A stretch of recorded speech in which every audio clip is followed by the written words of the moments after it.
Tú sabes que regularmente un diagnóstico de cáncer, el desenlace es muerte, ¿no? No, que era muy probable que él requiriera quimioterapias o incluso radioterapia, al final fue lo que ocurrió, y que pues no hay dinero que alcance. Pero todo esto fue a partir de la denuncia, incluso le empiezan a entrevistar de medios de comunicación sobre su situación, sobre lo que había ocurrido. Ese día entendí que iba yo a poder con todo de él. Hola Fempatía, estamos en un capítulo más. Muchas gracias a quienes siguen compartiendo las historias de resiliencia, de motivación y de inspiración de mujeres, que de verdad es un orgullo tener aquí siempre de invitadas a estas mujeres que son valientes y guerreras y que vienen aquí a contarnos su historia. Y hoy vamos a hablar del duelo, el duelo que implica la pérdida de un ser amado. Y para ello está aquí una amiga que de verdad es una persona muy linda, un ser humano que transmite muchísima paz, una energía positiva. Amanda, qué gusto tenerte aquí. Al contrario, Yolima, para mí es un placer ser parte de tu proyecto y pues aprecio mucho además la oportunidad que me das de platicar de Roberto. Sí, empecé a leer la historia y de verdad me conmueve mucho porque son varios temas que implica de esta historia, que es más que el duelo, es la falta de oportunidad en el tema de salud, áreas de oportunidad, como dicen que son muchas, el tema de pues la preparación psicológica ante la pérdida, ¿no? El saber que un ser amado tiene ya un diagnóstico que lamentablemente puede terminar en la pérdida es algo muy complejo de aceptar, ¿no? De asimilar. Y pues bueno, cuéntanos de Roberto. Muchas gracias, Yolima. Bueno, pues yo conocí a Roberto más o menos a finales de 2006. Fuimos compañeros de trabajo en una dependencia de gobierno del estado. Teníamos un amigo en común, nos presentó, empezamos a salir, me acompañaba saliendo de trabajar a casa y bueno, después de casi 2 años de noviazgo me pidió matrimonio y justo nos casamos el 12 de diciembre de 2009, ¿no? Y bueno, pues a partir de eso formamos una vida en común. Mi hijo, Santiago, llegó al año a ser parte de nuestra familia y la verdad es que pues eso nos permite incluso que justo estos primeros meses de matrimonio, que son difíciles por adaptación, pues se hicieran muy, muy bonitos. Y bueno, pues yo creo que como todas las personas que se plantean iniciar una familia, pues con muchos proyectos, con muchos planes, tanto de manera personal como familiar para Santiago. Y pues la verdad es que si algo tuvo Roberto como pareja es que pues siempre me apoyó a mí para que yo me desarrollara profesionalmente, académicamente. Y la verdad es que yo considero que hacíamos muy, muy buen equipo, ¿no? Roberto tenía un sentido del humor muy particular, muy bromista, muy sarcástico, y yo amaba eso, ¿no?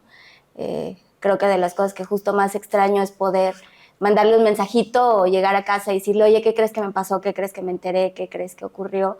Porque, pues sí, al final como pareja, la verdad es que la comunicación siempre fue muy, muy buena. Insisto, pues como en todas también en todos los matrimonios, pues teníamos situaciones que tuvimos que ir adaptando a lo largo de los años, pero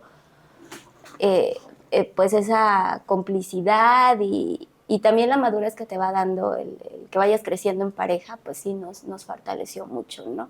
Y pues evidentemente en Santiago, nuestro hijo, pues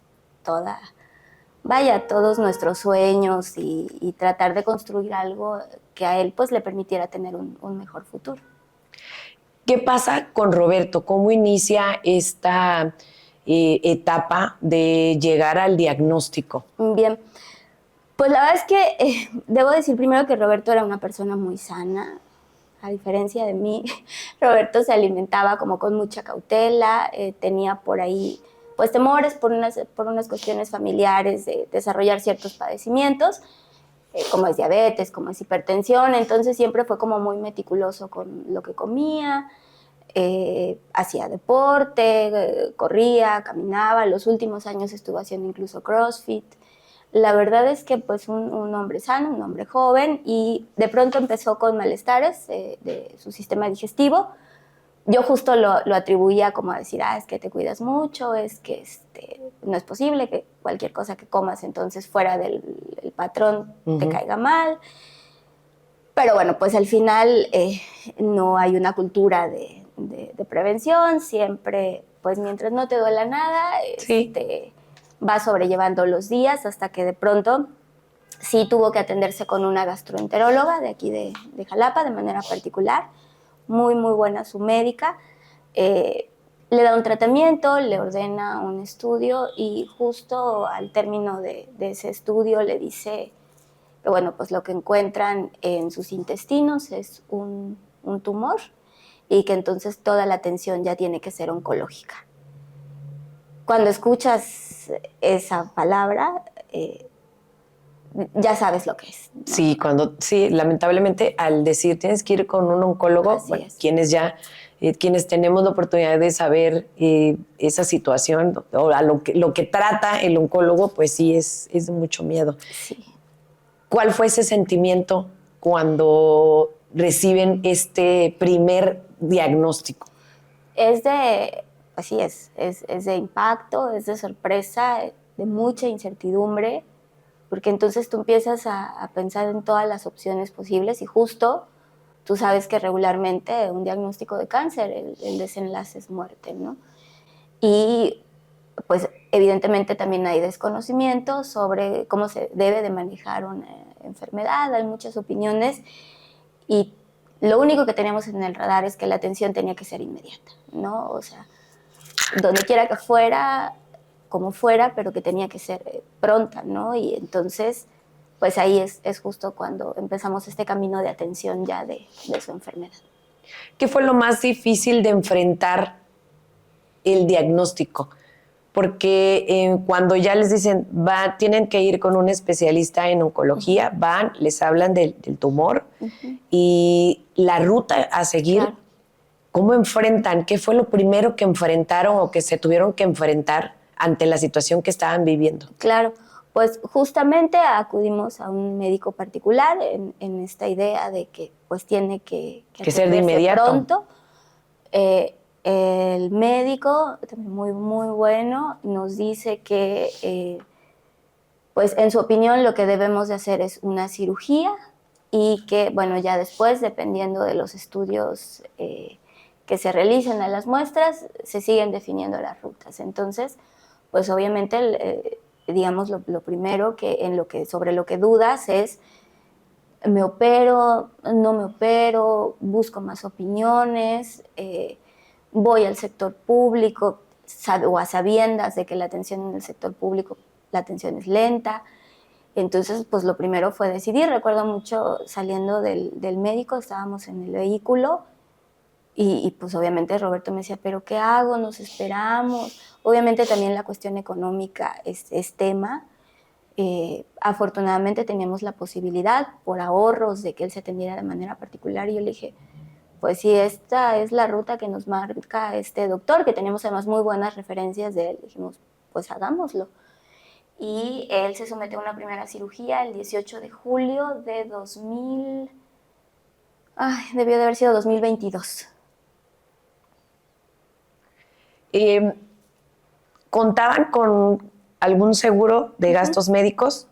¿O fue la decisión utilizarlo o irse también con la vía del sector público, ¿no? Bien. Sabiendo que, la verdad es que lamentablemente en nuestro país siempre nos da temor el tener un diagnóstico particular y decir, ¿qué hago? Voy al sector público y sé que ahí el tiempo, lo que necesito es ya iniciar el tratamiento, ¿no? Así para es. poder ganarle el tiempo a la enfermedad y que no siga avanzando. Sí, afortunadamente Roberto contaba con un seguro de gastos médicos mayores por parte de su trabajo. Sin embargo, bueno, pues también el trámite para hacerlo efectivo es burocrático. Nos decían que había la posibilidad de que le hicieran una programación de la cirugía y yo decía, no, o sea, ponemos el dinero y después nos reembolsan, no importa. Sin embargo, bueno, pues los montos también son topados y sabíamos que el tema no acababa con la cirugía. ¿no? Que era muy probable que él requiriera quimioterapias o incluso radioterapia, al final fue lo que ocurrió, y que pues no hay dinero que alcance. Justo además la situación que se daba en esos meses era de pues unos ajustes normativos que implicaban la posibilidad al menos de que en su trabajo suspendieran la cobertura de estos seguros de gastos médicos mayores porque son entendidos equivocadamente como un privilegio cuando no es así. No, y lamentablemente es que las personas que justamente buscan el quitar estos privilegios, hasta que no pasan por una situación Claro, igual, no se no lo percatan entienden. de verdad de lo importante que es mantenerlos, ¿no? Así es. Porque cuando lo vemos con otras personas, pues no nos duele tanto, pero cuando ya nos pasa en nuestro círculo familiar o de manera ya personal, es cuando nos percatamos de verdad pues de todo lo que estamos haciendo que no debería de ser. Así es. Y que la verdad es que no tiene uno los ahorros ni el presupuesto suficiente para llegar a atender una enfermedad. Sí, pero al menos, pues, digamos que las primeras atenciones, los primeros tratamientos, así fue como los pudimos cubrir. Y bueno, pues después de la cirugía todavía aparecen como ramificaciones del tumor activas y eso implicó que recibiera radioterapia, que también fue todo un tema porque aunque ya en ese momento a Roberto le dio tiempo de acercarse al ISSSTE, de que le hicieran su traslado al Hospital Regional de Veracruz, la situación es que el ISSSTE no provee de radioterapias. No tienen, yo no entiendo como si esta sección o no funciona, y entonces el ISSSTE tiene que subrogar las radioterapias y evidentemente buscan no tener esa erogación y solo ofrece quimios. Entonces también la radio se tuvo que pagar. Después de la radio todavía fueron necesarias sesiones de quimioterapia y esas sí por fin las pudo tomar en el ISSSTE. Cuéntanos algo para que las personas que nos están escuchando en este momento, el diagnóstico fue cáncer en... Fue un cáncer en etapa 3 en colon. Ok. La radioterapia y la quimioterapia, ¿esta diferencia tiene que ver en la etapa en la que está? Sí. Yo entiendo que obviamente que ambas buscan justo combatir las células cancerosas, simplemente que la radioterapia pues es, yo entiendo, más contundente y pues obviamente la expectativa era pues arrancar de cero. Desafortunadamente, cuando a Roberto le detectan el tumor, ya, digamos, su cáncer estaba muy avanzado y pues prácticamente fue en cuestión de meses que siguió todavía avanzando, ¿no? Y que no solamente es el padecimiento de cáncer, quienes han pasado por esto deben de saber que hay otras complicaciones, ¿no? Que la radioterapia, por ejemplo, desde la misma cirugía, pues tuvo un efecto sobre sus riñones, las anemias, las infecciones, ¿no? Que pues al final fueron agravando su cuadro. Entonces, insisto, ¿no? Ni emocionalmente ni financieramente una familia, porque ahí ya no nada más éramos él, mi hijo y yo, ¿no? Pues ya no hay familias que en muchas ocasiones puedan hacer frente a esta situación.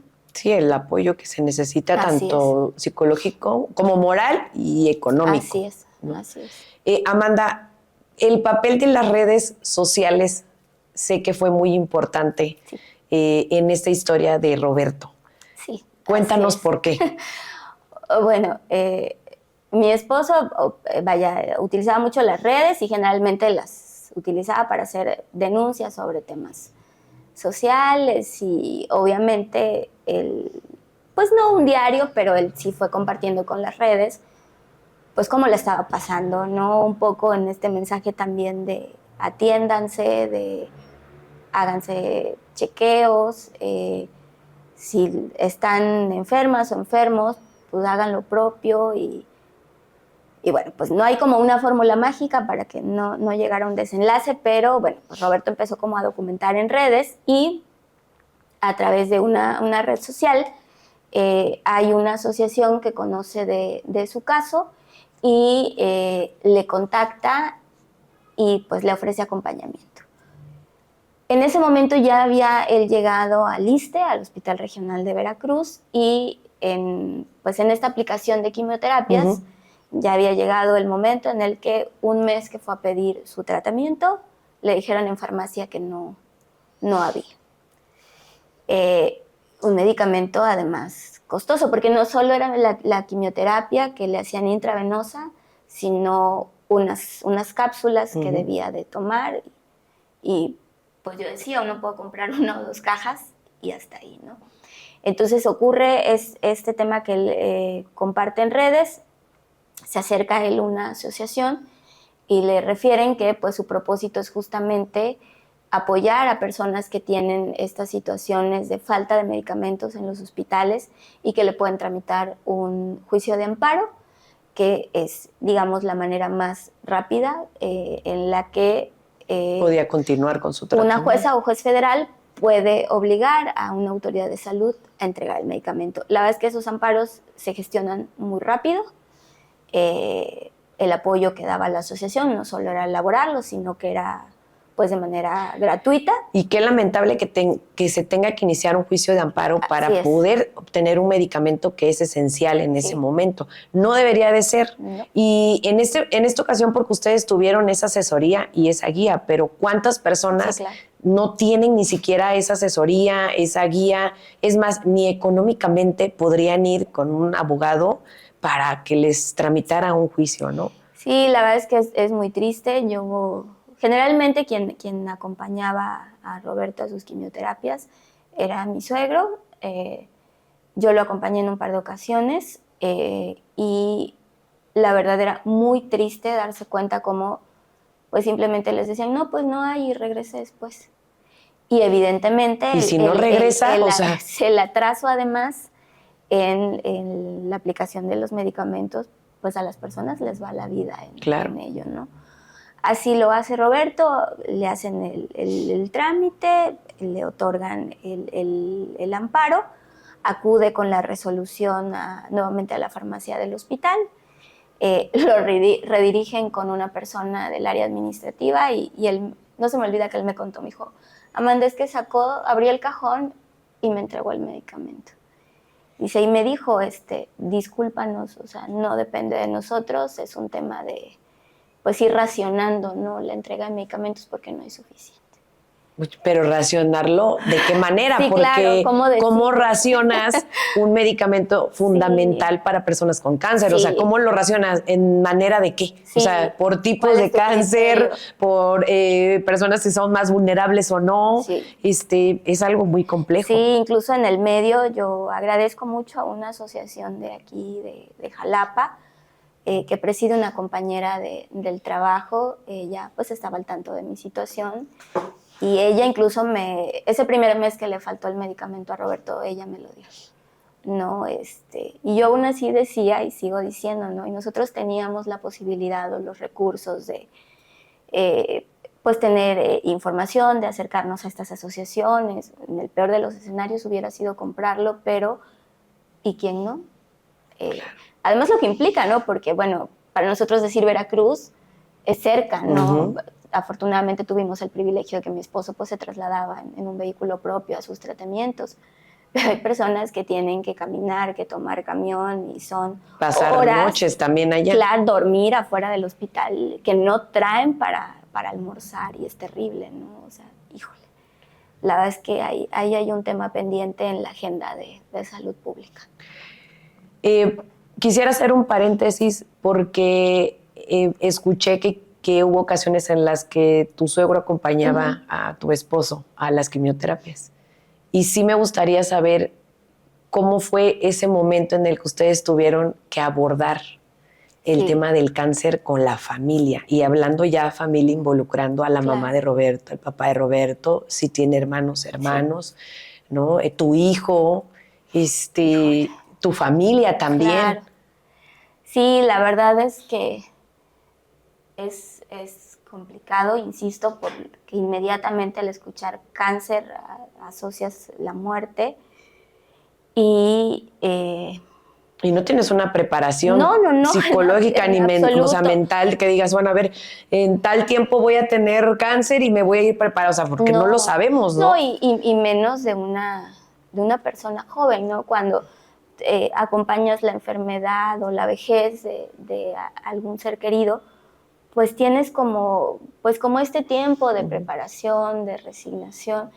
Pero acá no, acá era, pero ¿cómo? Estás muy joven, pero ¿cómo? Si nunca te ha dolido nada, pero ¿cómo? Si Sí, la haces alimentación. ejercicio. Entonces, híjole, fue muy, muy, muy complicado. Afortunadamente, del diagnóstico a que Roberto fallece, tuvimos pues más o menos 2 años para estar con él. Yo podría compartir que nunca te terminas de preparar. No te da tiempo, al menos a nosotros no nos dio tiempo el despedirnos, aunque en el medio lo hicimos muchas veces. Hubo cosas que Roberto no dejó arregladas, pero porque nunca esperas que pase. No, mi mamá, que para mi mamá era otro hijo, nos platicaba, ¿no? Que muchas veces le pidió a Dios que se fuera ella, ¿no? Y no él, porque le decía, pues es que él todavía tiene que ver crecer a su hijo. No, que yo te puedo decir que, pues en medio de todo lo que nos pasó, pues era la preocupación, pues nuestra y de toda la familia, ¿no? De mi hijo. Amanda, aquí se abre un tema también de manera individual y personal, porque como mujer, ya como Amanda, tuviste que enfrentar muchas circunstancias, ¿no? La enfermedad de tu esposo, cómo sobrellevar el tema con tu hijo, tu sentir del miedo a la pérdida, sí. La impotencia. ¿Cómo le hiciste? ¿Cómo podías levantarte día a día con todo ello y decir, voy a continuar porque no puedo quedarme sentada, no tengo tiempo para llorar y queriéndolo hacer? Porque hay momentos en los que esas circunstancias, de verdad, uno a veces lo que menos se permite es sentarse y llorar, que es lo que sientes, ¿no? Pero no hay tiempo para hacerlo. Y sobre todo porque no quieres preocupar a las personas. O sea, ya de por sí están preocupadas por la situación de él, y que te vean a ti mal y que saben que debes de hacerte responsable de tu hijo, digo, porque al final la vida sigue. Yo seguí trabajando, pues Santi siguió en la escuela, Roberto todavía siguió trabajando un tiempo, después obviamente ya no pudo, entonces lo que vas haciendo es viviendo al día, ¿no? Sí, debo pues compartir también que hubo momentos en los que prefieres no estar en ciertas situaciones. Por ejemplo, cuando Roberto tuvo crisis, ¿no? Yo decía, no, yo no me puedo ir en la ambulancia, no lo voy a aguantar, o váyanse y allá les alcanzo, ¿no? Porque si yo no voy a poder, ¿no? O sí, no tú puedo, buscando fortalecerte, claro, estar fuerte. Así es, vaya, ¿qué va a pasar con mi hijo en la mañana que se despierte y vea que no está ni su papá ni su mamá? ¿No? Y digo, la verdad es que yo aprecio y reconozco muchísimo el apoyo que tuve, pues de amistades, de familiares, en el trabajo, pues que siempre estuvieron ahí para decirme y hacerlo además efectivo de pues lo que yo necesitara. Vaya, cosas que a mí no me alcanza la vida para agradecer, pero sí es complejo, ¿no? Porque también hay un cansancio físico, ¿no? Después de las cirugías, pues eran semanas complicadas, sin dormir y viéndolo además deteriorado, ¿no? Que lejos, a lo mejor sí tuvo algunos meses, tal vez 6 meses, en los que sí lo vimos bien, que evolucionó bien, y de ahí es para abajo, para abajo, para abajo y para abajo, y hasta el final que, digo, de las últimas situaciones que nos ocurrió es, bueno, al final lo que nosotros asumimos es que la radio y la quimioterapia le lesionaron órganos internos. Es lo malo de los tratamientos contra el cáncer. Eso le generó el estallamiento de apéndice. Eso le implicó muchas infecciones que de hecho no le pudieron ya controlar, más o menos de septiembre del 23 hasta que él falleció en el 24. Obviamente eso le impidió seguir las quimios en los últimos meses.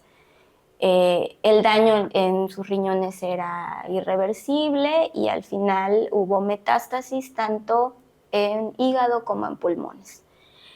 Procuramos por muchos meses que él no supiera de la metástasis, la supo prácticamente al final. Entonces también cargar con eso y entender que no había marcha atrás, ¿no? Que tal vez con el primer diagnóstico de cáncer había oportunidades, pero ya una metástasis a esos niveles era prácticamente imposible revertirla. Y los órganos que son fundamentales. De los momentos más difíciles en su tratamiento fue en una de sus cirugías. Me pidió el cirujano entrar, que me decía, es que necesito que veas cómo está por dentro. Ese día entendí que iba yo a poder con todo, de verdad.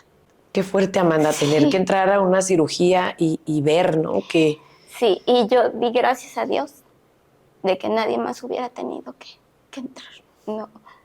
Yo me pongo en el lugar de sus papás y dije, yo soy madre, yo no podría ver a mi hijo así.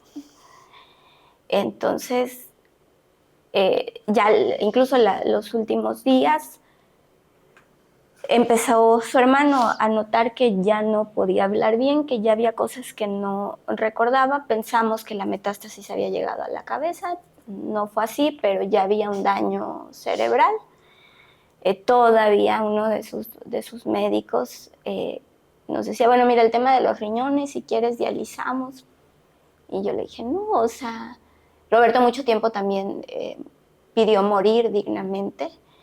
Y yo decía, es que si yo supiera que con la diálisis se va a levantar y va a salir de aquí, ya no tenía sentido, ¿no? Amanda, ¿qué aprendizaje les dejó enfrentarse al sistema de salud y sus carencias? Claro. Híjole, es muy, muy, muy complicado porque creo que en lo individual no podemos hacer mucho. En lo que sí creo es como lo hacía Roberto, en esta denuncia constante de lo que está ocurriendo, porque alguien te voltea a ver, como pasó con Roberto, ¿no? Incluso en este temor de que fueran suspendidas sus prestaciones laborales, hay otra asociación que le ofrece tramitarle otro amparo para blindarse en este ajuste laboral que era probable que se diera. Entonces Roberto también tenía un amparo para que si había una reforma normativa no perjudicara sus prestaciones. Pero todo esto fue a partir de la denuncia. Incluso le empiezan a entrevistar de medios de comunicación sobre su situación, sobre lo que había ocurrido. Las mismas asociaciones hicieron público el caso hasta que justo en la última semana antes de fallecer ya le había contactado una televisora a nivel nacional que estaba justo haciendo un seguimiento sobre estos ajustes presupuestales en el sector salud. Y bueno, de las sorpresas que nos llevamos posteriores a su fallecimiento es que una de las periodistas con las que tuvo contacto escribió un libro. Es un libro que vale la pena consultar porque, bueno, hace el señalamiento de cómo la reducción presupuestal ha afectado varios sectores estratégicos, entre ellos el de salud. Y este libro está documentado a partir de casos reales, ¿no? Entonces, cuando le pones nombre a esa carencia, ¿no? En este caso era de medicamento y de tratamiento oncológico, pues tu perspectiva cambia. Yo sé que pues es complicado que uno pues pueda colaborar o pueda decir yo pongo, yo hago, porque definitivamente esto es a nivel de política pública, pero sí creemos mucho en denunciar. Y justamente no tiene que ver con que uno tenga mayores mayor oportunidad económica o menor, sino que uno busca herramientas. En este caso, Roberto buscó herramientas que le pudieran ayudar en su situación, que fueron las redes sociales y justamente hicieron este efecto. Sí. Vamos a dejar el libro que me comentas. Sí, claro. Nos gustaría mucho que nos lo compartieras para que muchas de las personas lo puedan leer. Sí. Y es increíble cómo le puedes dedicar tantos años a una institución público-privada, hablo laboralmente, y que no pueda haber este mínimo por agradecimiento a los años que le entregas de trabajo en tema de salud, ¿no? Y que en vez de verlo como agradecerte por el tiempo que has estado trabajando conmigo, o sea, así como que, ¿sabes qué? Pues ya no me alcanza Sí. o ya no te quiero apoyar y mejor... Y que al final son cuestiones que están previstas en la norma. Nosotros empezamos a tener complicaciones financieras porque además las incapacidades van implicando una reducción salarial. Uh-huh. Entonces, después de ciertos meses con incapacidad, pues Roberto también tenía esta situación en la que no percibía completo su salario. Digo, insisto, eso es una disposición legal, pero bueno, pues termina repercutiendo, ¿no? Y muchos no saben que es una Así disposición legal, o sea, muchas personas lamentablemente no tienen ese conocimiento o esa asesoría, esa guía, ese apoyo, Así es. ignoran esos temas y no saben que es un derecho. Sí. Y bueno, yo también he de compartir y he de agradecer que justo su familia, sus amistades, pues empezaron a apoyarnos económicamente a través de rifas, a través de donaciones. Y insisto, o sea, no me va a alcanzar la vida para agradecer todos esos apoyos. Gente que sin conocerle, sin conocernos, nos apoyó. Hubo muchas personas también que se desprendieron de bienes, ¿no? Para poderlo apoyar y bueno, pues obviamente lo deseable es que él no hubiera fallecido, pero bueno, pues la verdad también llega el momento en el que tanto sufrimiento físico como el que él atravesó ya no es permitido, ya no estás dispuesta o dispuesto a atravesarlo y si bien es cierto, no quieres perder a tu ser querido, en el caso de Roberto, para menos te podría decir que para mí fue decir, ahora sí Dios se acordó de él, ¿no? Ahora sí se lo llevó para no sufrir. No, Amanda, y todo este apoyo que recibiste de todas las personas que, inclusive siendo familiares, amigos o no familiares ni amigos, habla de la calidad humana de Roberto y tuya, porque justamente si no hubiera esta calidad humana que ustedes transmiten, ese compañerismo, esa energía, pues no se hubiese dado todo este apoyo. Sí. Y háblame también de algo que fue fundamental para Roberto, porque sé que lo acompañaron, que fueron sus mascotas. Sí. Sí. Y que también tuvo un impacto ya en el deceso de Roberto. La verdad es que a Roberto no le gustaban los gatos, pero a mí me encantan los gatos. Entonces cuando llegó a casa ya había un gato. Pero bueno, ese gato que todavía sigue vivo está con mi mamá y de pronto nos empezamos a hacer de muchos gatos. Tenemos 5 gatos, 3 gatas y 2 gatos. Y pues la verdad le acompañaron pues en su tratamiento, en los días de recuperación, en los días que tenía dolor y coincidió que por esas fechas empezaron como a llegar gatitos también a la casa, gatitos vecinos, yo les digo que son los agregados culturales y les empezó a dar de comer. Entonces, bromeando un día, estaba diciendo, ay, ¿cómo voy a organizar mi velorio, no? No, pues haz lo que quieras, ¿no? Al final es tu velorio, ¿no? Y porque primero decía que no quería este rollo de la misa. Oye, la gente que está escuchando esta parte puede decir así de, oye, ¿cómo organizar tu velorio? Pero en realidad yo creo que cuando ya entras en esta conciencia de la situación, lo único que tratas ya de hacer es fluir y decir, bueno, si ya no hay más que pueda hacer, voy a tratar de ser consciente y de pues vivir de manera alegre y positiva el tiempo que Dios lo permita. Y además, Roberto decía algo, que gracias a Dios no éramos eternos, ¿no? Entonces, pero así platicando en la sala, ni recuerdo por qué empezamos a bromear sobre eso. Digo, pues organízalo como quieras, total. Yo voy, le dije, nada más avísale a tu familia, le digo, porque yo voy a decir que fue decisión tuya. Él no compartía el que a los velorios se lleven flores o se acuda al panteón. Él siempre sostuvo que a las personas se les da en vida, que lo demás es culpa, es arrepentimiento, pero que eso no es necesario. Entonces me dice, bueno, pero entonces, digo, pero pues, ¿para qué hacer velorio? Le digo, no te puedo saliendo de donde te mueras, llevarte a cremar. Me dicen, bueno, ya sé, nosotros tenemos familia en Jico y obviamente familia aquí en Jalapa. Entonces decía, mira, ya sé, de entrada mi velorio va a ser en Coatepec, ¿no? Término que puedan medio. venir las personas de Jico, porque pues hay que velar y entonces las personas de Jico tienen que poder venir, ¿no? Y de Jalapa no tienen problema. Bueno, en Coatepec, entonces, ¿qué vas a pedir? Ya sé que me lleven alimento para gato y ustedes lo donan ya, después de que me sepulten. A mí todavía me dijo, primero mis rosarios. Entonces incluso dejó organizado hasta sus rosarios, ¿no? Que fueran en Jico, que su misa fuera en Jico. Él no era jiqueño, pero a él le gustaba mucho mi Fue pueblo. feliz en Así Jico. fue feliz Y, en Jico. Y conoció contigo también la felicidad. Así es. Y dejó el menú de los rosarios. Entonces, bueno, cuando hacemos la esquela, pues justo eso pusimos, ¿no? Que las muestras de cariño hacia Roberto se apreciaban justo a través de la donación de alimento para gato. Porque curiosamente también pues indagó en ese tiempo que las donaciones que se hacen para animales o albergues de animales pues en mayor medida son para perros y no para gato. Al gato siempre se le considera como que él puede vivir sin nada, ¿no? Entonces sí, efectivamente en su velorio lo que hubo, sí hubo flores, pero solamente un par de arreglos y todo lo demás era alimento para gato.